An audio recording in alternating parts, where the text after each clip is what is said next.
Jou daaglikse CLF inspirasie. God sorg vir Suid-Afrika. Die Here het vir sy volk uitkoms gegee. Hy het hom ontferm oor sy volk wat in nood was.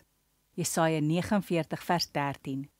In die tyd toe Jesaja geleef het, was daar ook baie misdaad en volke het teen mekaar oorlog gemaak. Mense was bekommerd en het in vrees gelewe. Jesaja was 'n profeet en God het hom opdrag gegee om aan sy mense te vertel dat God hulle sal help. God het gesien die Israeliete kry swaar, daarom wou hy uitkoms gee.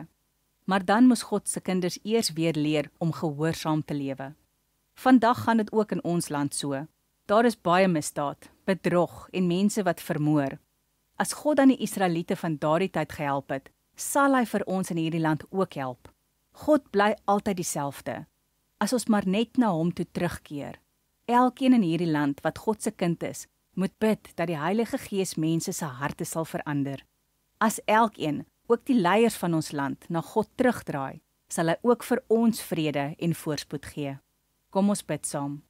Here, sorg asseblief vir Suid-Afrika en help dat elke leier u wil sal doen. Amen.